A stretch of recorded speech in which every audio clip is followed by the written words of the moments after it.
Bonjour, je suis le docteur Bernard Daume, je suis rhumatologue et on m'a demandé de parler de la lombalgie chronique. La lombalgie est une douleur localisée au niveau du rachis lombaire, comme vous le savez, situé à l'extrémité de la colonne vertébrale. On distingue aujourd'hui, en principe, deux types de lombalgie selon la durée. Soit aiguë, qui va disparaître en quelques jours, mais qui peut laisser des traces indélébiles, c'est-à-dire au niveau du disque intervertébral. Soit chronique, c'est-à-dire la persistance de douleurs invalidantes pendant plusieurs mois et qui peuvent se manifester comme des lumbagos à répétition. Mais on peut aussi parler d'une chronicité, c'est-à-dire d'une douleur lombaire persistante. Cette lombalgie commune, la cause est le plus souvent mécanique. Elle reste aggravée par des mouvements, cesse au repos et en fin de journée ou après des efforts. Cependant, elle peut être atténuée après un échauffement. On doit exclure aujourd'hui toutes les autres lombalgies qui sont d'autres origines, inflammatoires, traumatiques, néoplasiques ou encore d'origine extérieure. Cliniquement, cette lombalgie est une douleur lombaire basse qui survient de façon brutale à l'occasion d'un effort ou avec une impression de blocage entraînant une impotence fonctionnelle majeure. Le moindre mouvement d'ailleurs réveille cette symptomatologie douloureuse. Nous savons aujourd'hui que les causes sont multiples, allant de l'effort brutal à une posture maintenue trop longtemps, voire un vieillissement du corps vertébral, c'est l'arthrose. Or, l'arthrose lombaire, voire lombarthrose, est la cause la plus fréquente des lombalgies chroniques, mais il peut exister d'autres causes, et en particulier des efforts répétitifs, des traumatismes et parfois une situation psychosociale qui va majorer le tableau clinique.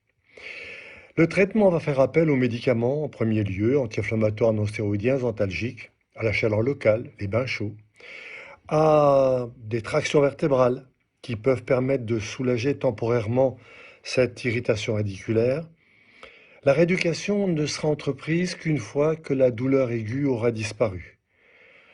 Il ne faut oublier que on peut y associer des appareils que nous appelons de contention lombaire. Les infiltrations épidurales restent de bon aloi devant l'échec du traitement médical. La chirurgie reste le dernier recours avec l'arthrodèse. Enfin, il est préconisé une activité physique pour éviter que ce mal de dos perdure. Merci pour votre attention.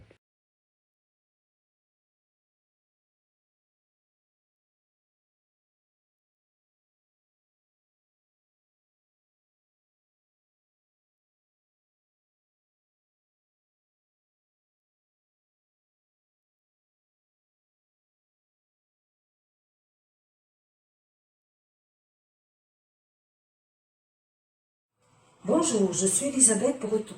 Je vais vous présenter, lors de notre prochain congrès du JetCop au mois de juin, l'apport des techniques réflexes dorsales par rapport aux lombalgies chroniques. Derrière mon dos, vous pouvez voir une image ou des images des réactions tissulaires dorsales suite à un massage réflexe conjonctif. Le dos, c'est une grande surface, un tissu conjonctif assez important, où on loge pas mal de toxines. Et donc les techniques réflexes conjonctives, elles ont une visée spécifique, c'est de drainer les toxines au niveau du dos, de activer une meilleure vascularisation, circulation sanguine lymphatique, une élimination donc de ces toxines et une induction vers des états de détente générale. Donc l'apport de ces techniques qu'on avait constaté dans nos observations du terrain depuis une vingtaine d'années au sein de mon cabinet et auprès de praticiens que j'ai formés sur des centaines et des centaines de cas, nous amène à constater les bienfaits et l'apport de ces techniques réflexes conjonctives sur le dos dans les cas des douleurs dorsales, lombalgie chronique en lien avec le stress qui amplifie la perception de la douleur et qui amplifie également les toxines par rapport à cette acidification du terrain due au stress. Voilà, j'espère que nous vous avons apporté un petit peu de curiosité pour venir nous rencontrer au mois de juin au congrès du JETCOP et découvrir le reste de ces apports de technique réflexe dorsale pour les lombalgies chroniques. Je vous remercie et je remercie toute l'équipe du JETCOP.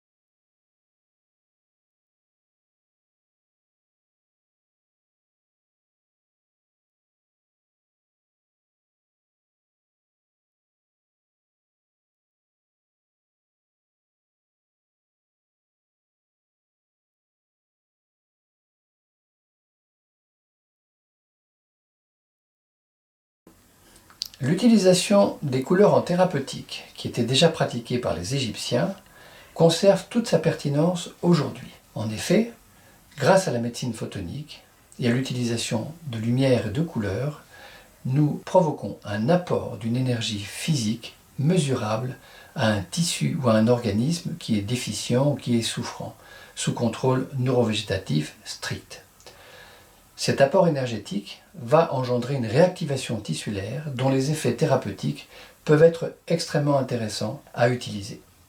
Si vous désirez en savoir plus sur l'efficacité de la médecine photonique, sur le traitement des lombalgies chroniques et sur les résultats que nous avons obtenus, venez me rejoindre sur l'atelier pratique qui est affiché sur le site du JETCOP et je vous dis à très bientôt en vous remerciant de votre attention.